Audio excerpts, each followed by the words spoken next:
Hello and welcome back. It is now June 16th and the crop is looking great this morning, or at least as great as it can be given the moisture conditions. We did have some pretty wild weather to the north of us in the last few days with some pretty severe thunderstorms and hail and even funnel clouds and all that fun stuff. But here where we are, absolutely nothing, not a drop of rain. So crops are still going to be struggling, but from the road are looking decent. But let's take a look at what's going on. This barley field is like a lot of others. It looks great when you're looking at an angle like this, but once you start to look down the rows and you get a little closer in, you can really see we are showing a lot of stress. The rows haven't filled in a huge amount. We are in boot stage. It's not going to be long before we're in head emergence in this field, and you can see those lower leaves are very, very heavily stressed and yellowed, starting to drop off. So not much we can do to help this field other than hope that it gets some rain. Well, up here by Barron's, we have a lot of peas that are just getting right to fungicide timing. We are in budding, and there is a few early blooms. You can see these little guys down here. But you can also see crop's not particularly thick or tall. We're very stressed. We've had no moisture here for quite a while. Well, I guess there was a couple millimeters last week, but not much.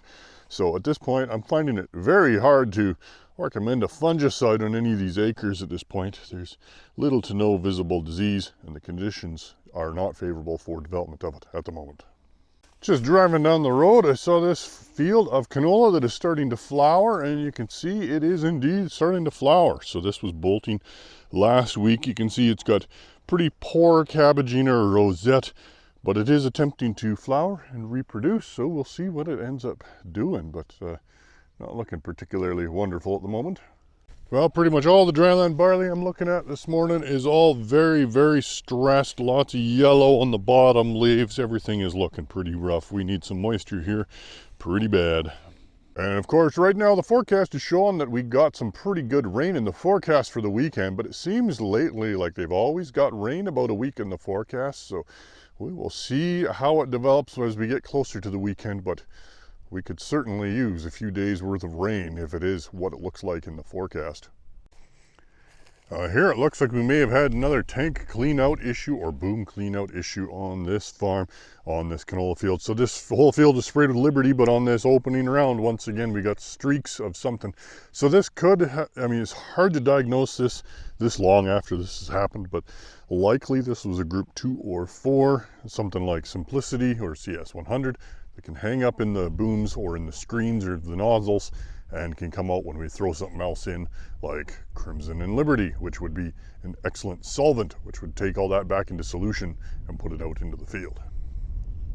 Well, a lot of the Dryland cereals are certainly looking pretty stressed here today, even though like we haven't been super warm in the last week. We haven't been really breaking 30 degrees. It's, I mean, still with the absence of moisture, even 25 is more than hot enough. So you can see we got some pretty severe stress going on here. A lot of this barley barely over ankle high. We're coming up into boot stage as those heads are moving up. Flag leaves are rolled up pretty nice and tight. So definitely every day that goes by now, we are starting to lose yield. So I'm really hoping that weekend forecast for moisture comes through. But even still, it's going to be probably too little too late. Well, one of my favorite things that happens every year is finding these little baby killdeers that drive around. So this little guy got out and had to chase him off the road in front of me. Don't worry, Mom is over there waiting for him. So I'm just going to let him go. They got such tiny little bodies, but such long legs. They're pretty fast. Well, it is time to do my second application on the small plots or flag leaf timing on these products. So let's take a look at what we're applying today. Now, here's all the products I'm going to be spraying today. You'll see I have repackaged them all so that they all fit into a smaller container in the back of my truck, and I don't have full-size jugs bouncing around. You also notice there's a few product lines are missing. So some companies like Corteva decided to only just do like sugar mover at herbicide timing, not do a flag leaf timing product on Dryland because it might make their ROI look better. And also other product lines like Phycoterra, Humaterra are basically pre-burn only and do not have anything for this stage of crop. So today we will be applying Nature's Aid Super Crop, New Farms Prolite, that's the straight gibberellic acid, ATP Fortify, which is the fungicide or flag leaf timing product. From Taurus we have Active Grain Fill. From Syngenta, we have Yield On. From Agrarius, we have Agrarius. They only have one product. From Earthstrong, we have Flexi. And then from Alpine, we have the F18 Max. So these are the ones where I'm going to be applying today. All right, well, that's that for that set of plots. All products are now applied.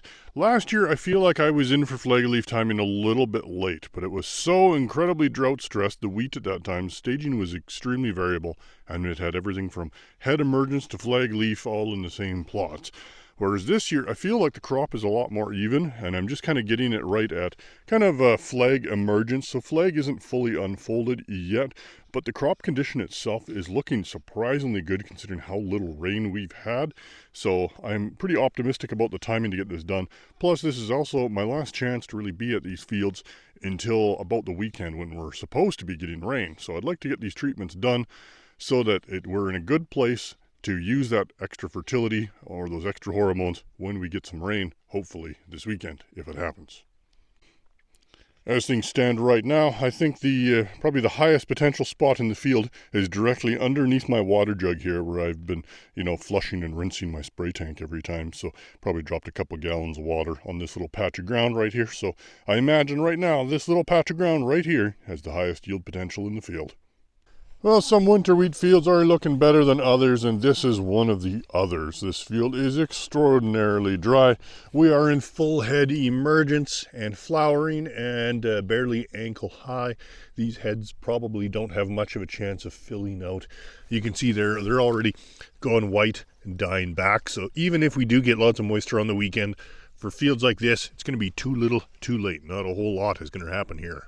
Meanwhile, some of these irrigated fields are looking wonderful. So this field already got full fungicide plus a nutritional in here. Looking really, really good. Not much for any visible stress. Heads are still flowering. Conditions are looking good down below. We got powdery mildew. All that stuff is all more or less under control. So things are looking great here. Just needs more time. Well, the fall rye is getting silaged. As you can see, we have a beautiful, nice, tall crop in here with some really nice, big, thick windrows. Things are looking pretty good in here. So probably have to come in here in a few days and do a bit of a burn off before we can come in and plant some oats or barley in here. In today's Random Things Lyle finds while walking in fields is a random bird egg, not in a nest, just kind of laying on the ground. I don't know what kind of egg that is. Oh, it looks like it is broken a little bit. So yeah, probably some bird dropped it while flying by. Well, my field of lentils is doing pretty good. You can see we are a nice healthy color in here. For the most part, the wild oats and cereals are pretty well suppressed. You can still see a little bit between the rows over here, but not too terribly much. So things are looking pretty good here. We're probably going to come in here with a fungicide in the next few days or even today prior to the rain. As you can see, we are just starting to flower in here. So probably hit this with some Miravis Neo, something along those lines. Get that protected for the next week of hopefully wet weather. This field of irrigated canola is looking pretty good here today. So some is still bolting, but most are starting to flower, and we're probably sitting around 5% bloom. So really we're probably about 5 days away from say 20 to 30% bloom. So we'll have to get on that probably early next week and get that done by airplane more than likely. Get a fungicide on there and a nutritional as well to encourage blooming. When I sweep for bugs, I'm out kind of in the middle of the field right now. There's not a whole lot. There's a couple lygus and probably about 10 seed pod weevils. So I'm basically less than half the threshold. Around the edges of the field, I am finding significantly more seed pod weevil. So we're approaching threshold around the headlands. So if we're going in with the fungicide, we might just throw something in anyways, get those bugs taken care of at the same time. Well, here in this field of canola, things are just starting to flower. We're at, basically first blooms. Most plants are just bolting. When I come in here and do a quick 10 sweeps, you can see we have a huge amount of cabbage seed pod weevil in here. Lygus number is not terrible, but not great either. Probably about 20 lygus, but probably somewhere in the order of 50 to 60 cabbage seed pod weevil. So probably about double what the threshold is. Now, if you're worried about the weather, if you can't get into a field like this before, potentially the, 60, 70 mils of rain we're supposed to get tomorrow, then reassess early next week after all the rainfall is gone and see if those numbers have come back. Down here by McGrath, moisture conditions are definitely a lot better, whereas north of Lethbridge last week, we only got about 2/10 of an inch of rain. Down here, it was closer to an inch, and you can really see that difference in the crop. This Dryland durum is in flag leaf and really is looking really good. There's not a whole lot of visible stress. There is a little bit in the lower canopy here and there, but certainly not to the degree we're seeing around Nobleford, Barrens, and Carmangay, where tillers are dying and dropping off. So really this field still has excellent potential if we get the moisture this weekend. Starting to see a few localized patches of grasshoppers, like right along the edges of this field here. You can see in the ditch grass here, they're eating all this up pretty good.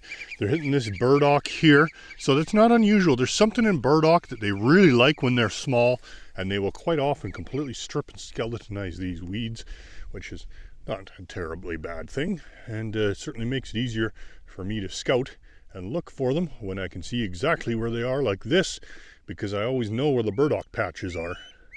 Well, today I'm down south by Ridge Reservoir, and we have some AgroPlus performance trials down here with some canola. So Dave is kind of looking after those this year. So Dave, you want to tell me what's going on behind you here?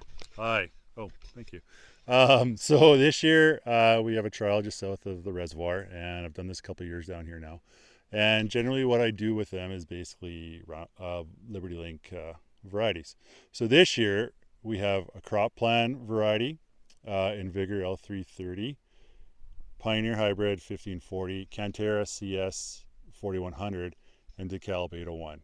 This trial right here was planted on April 29th, and we should be harvesting it late August, weather pending. And generally we get good results. As you can see behind me, there's a big difference in the flowering, and we're going to find out how this does and how it affects yield later on. Good. Sounds great. If anybody's interested in coming out and seeing this, just let us know. Well, here's a crop I don't often get to show. This is chickpeas. So this is down by the Milk River Ridge Reservoir. So you can see these guys are coming along quite nicely. They're actually looking very good. Just like everything else, they could certainly use a little bit of moisture, but looking good. We are starting to flower, so we are basically at fungicide timing in these guys. In just the next couple weeks, we're going to really start to see lots of pods starting to form.